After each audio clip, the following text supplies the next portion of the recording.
ഹരി ഓം. സംസ്കൃത ഭാഷാ സഹായിയുടെ ഇന്നത്തെ ക്ലാസ്സിലേക്ക് എല്ലാവർക്കും സ്വാഗതം. ടെക് എക്സാമിനേഷന് വേണ്ടിയുള്ള ഏതാനും ചോദ്യങ്ങളാണ് ഞാനിവിടെ പറയുന്നത്.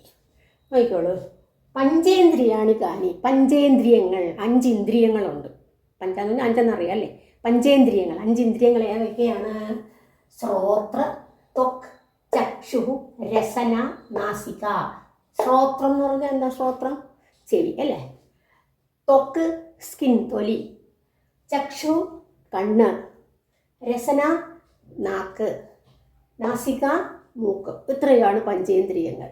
അപ്പം ശ്രോത്ര, ത്വക്, ചക്ഷു, രസന, നാസിക. ഇനി അതുപോലെ തന്നെ ഇന്ദ്രിയ അർത്ഥങ്ങളുണ്ട്. ഇന്ദ്രിയ അർത്ഥാഹക്കെ. പഞ്ചേന്ദ്രിയങ്ങൾക്ക് ഇന്ദ്രിയ അർത്ഥം അതിൻ്റെ അർത്ഥം എന്തൊക്കെയാണ്? അർത്ഥാഹക്കെ രൂപരസഗന്ധ സ്പർശ ശബ്ദാഹ. രൂപരസഗന്ധ സ്പർശ ശബ്ദ. രൂപം എന്ന് പറയുമ്പോൾ ഏതാണ് ഇവിടുത്തെ രൂപം എന്ന് പറയുന്നത്? നമ്മൾ ചക്ഷുസ് കൊണ്ട് കാണുന്നതാണ് രൂപം അല്ലേ? കണ്ണുകൊണ്ട് കാണുന്നത്.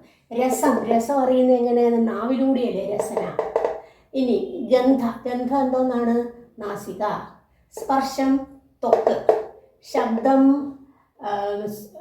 ശ്രോത്രം. അപ്പം മനസ്സിലായില്ലേ? ഇത്രയാണ് അതിൻ്റെ ഇന്ദ്രിയ അർത്ഥങ്ങൾ. അപ്പം പഞ്ചേന്ദ്രിയങ്ങളും അർത്ഥങ്ങളും ഒക്കെ പ്രധാനപ്പെട്ട കാര്യങ്ങളാണ്. പിന്നെ പഞ്ചഭൂതാനിക്കാനി. ഇനി പഞ്ചഭൂതങ്ങളുണ്ട്. അവ ഏതൊക്കെയാണ്? തർക്കസംഗ്രഹത്തിലൊക്കെ പറയുന്നതാണ്. പൃഥ്വി, അപ്പ്, തേജസ്, വായു, ആകാശ. പൃഥ്വപ് തേജോ വായു ആകാശ എന്നാണ്. പൃഥ്വി എന്ന് പറഞ്ഞാൽ ഭൂമി. അപ്പ് വെള്ളം. തേജസ് പ്രകാശം. വായു കാറ്റ്. ആകാശം. ഇങ്ങനെയാണ് ഓരോന്നിനും പറയുന്നത് പ്രത്യേകം ഡെഫിനിഷനും ഒക്കെ ഉണ്ട്. ഇത്രയാണ് പഞ്ചഭൂതങ്ങൾ. ഇനി അതിൽ വായുവിനെ എടുക്കാം. വായോഹോ എന്ന് പറഞ്ഞാൽ വായുവിൻ്റെ ഷഷ്ടി ഏകവചനം. വായോഹോ നിർവചനം കിം. നിർവചനം എന്ന് പറഞ്ഞാൽ ഡെഫിനിഷൻ. വായുവിൻ്റെ ഡെഫിനിഷൻ എന്താണ്? വായു എന്താണ്? രൂപരഹിത സ്പർശവാൻ വായു. രൂപരഹിതം എന്ന് പറഞ്ഞാൽ രൂപമില്ലാത്തത്. രൂപമുണ്ടോ വായുവിന്? നമുക്ക് കാണാൻ കഴിയുന്നില്ലല്ലോ. അപ്പോൾ രൂപമില്ല. രൂപം നേരത്തെ പറഞ്ഞൂടെ, രൂപം വന്നാൽ എന്താണ്? കണ്ണുകൊണ്ട് കാണാൻ കഴിയും. അപ്പോൾ അവിടെ രൂപമില്ല, രൂപരഹിതമാണ്. പിന്നെ സ്പർശവാൻ, സ്പർശിച്ചറിയാൻ കഴിയുന്നതുമാണ്. കാറ്റ് എങ്ങനെ സ്പർശിച്ചറിയുന്നു? കാറ്റടിക്കുമ്പോൾ നമുക്കറിയാം, ദേഹത്ത് തട്ടുമ്പോൾ കാറ്റ് വരുന്നു എന്ന് പറയാറില്ലേ? അപ്പോൾ അങ്ങനെ രൂപരഹിത സ്പർശവാൻ വായു എന്നാണ്. രൂപരഹിത സ്പർശവാൻ വായു. അപ്പോൾ ഇതുപോലെ കുറേ ക്വസ്റ്റ്യൻസ്. ഇനി അടുത്ത അഞ്ചാമത്തെ ക്വസ്റ്റ്യൻ അടുത്ത്. ഇനി 5ാമത്തെ നോക്കിക്കോളൂ. പ്രാണാഹ കതി. കതി എന്ന് പറഞ്ഞാൽ എത്ര? പ്രാണാഹ കതി. കേചത്തെ അവ ഏതെല്ലാം ആണ്. അപ്പോൾ ഏതൊക്കെയാണ്? പഞ്ചപ്രാണാഹയാണ്. പ്രാണാഹ കതി എന്ന് വെച്ചാൽ പഞ്ചപ്രാണാഹ, 5 പ്രാണങ്ങൾ ഏതൊക്കെയാണ്? പ്രാണഹ, അപാനഹ, വ്യാനഹ, ഉദാനഹ, സമാനഹ. ഇത്രയാണ് പഞ്ചപ്രാണങ്ങൾ. പ്രാണഹ, അപാനഹ, വ്യാനഹ, ഉദാനഹ, സമാനഹ. ഇനി സപ്ത ഋഷയ എന്നാണ്. ഋഷയ എന്നാണ് അല്ലേ? അപ്പോൾ ഋഷയ ബഹുവചനമല്ലേ? ഋഷിമാർ.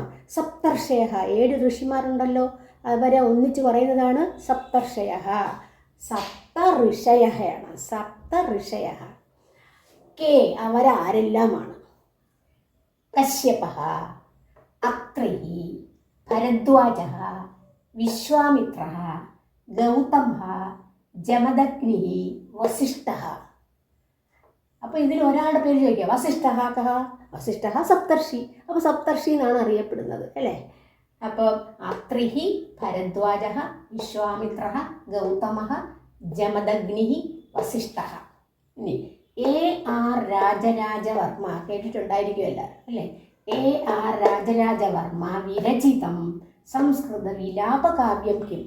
A.R. രാജരാജവർമ്മ രചിച്ച സംസ്കൃത വിലാപകാവ്യം ഏതാണ്? വിലാപകാവ്യം പ്രിയവിലാപം എന്നാണ്. പ്രിയവിലാപം. ഇനി ഇടയ്ക്കിടയ്ക്ക് ഓരോന്ന് പറഞ്ഞു തരുന്ന അങ്ങനെ പിന്നെ എല്ലാം കൂടി ഒന്നിച്ചാവാൻ പാടാണ്. അതുകൊണ്ട് ഇടയ്ക്കിടയ്ക്കാണ് ഞാൻ നിങ്ങൾക്ക് പറഞ്ഞു തരുന്നത്. അപ്പോൾ അതുപോലെ ഇപ്പം മനസ്സിലായില്ലേ? ഇത്രയാണ്. അതുപോലെ നിങ്ങൾക്ക് സന്ധികളൊക്കെ ഉണ്ട്. സന്ധി, സ്വരസന്ധിയും വ്യഞ്ജനസന്ധിയും ഞാൻ പഠിപ്പിച്ചിട്ടുണ്ട്. അതായത് എൻ്റെ 68 മുതൽ 73ാമത്തെ ക്ലാസ് വരെ സ്വരസന്ധിയെക്കുറിച്ചാണ്. അതൊന്ന് നിങ്ങൾ പോയി നോക്കുക എങ്ങനെയൊക്കെയാണെന്ന്. അതിന് കുറേ ഉദാഹരണങ്ങളൊക്കെ ഉണ്ട്. അതുപോലെ വ്യഞ്ജനസന്ധി 96 മുതൽ 102 വരെയുമാണ്. അപ്പോൾ ഈ സ്വരസന്ധിയും വ്യഞ്ജനസന്ധിയും എന്നൊക്കെ ക്വസ്റ്റ്യൻ ഒരു ക്വസ്റ്റ്യനും കാണാതിരിക്കില്ല. പിന്നെ അപ്പോൾ ഇന്നത്തെ ക്ലാസ് ഇവിടെ പൂർണ്ണമാകുന്നു. അടുത്ത ക്ലാസ്സിൽ കാണുന്നതുവരെ എല്ലാവർക്കും നന്ദി, നമസ്കാരം.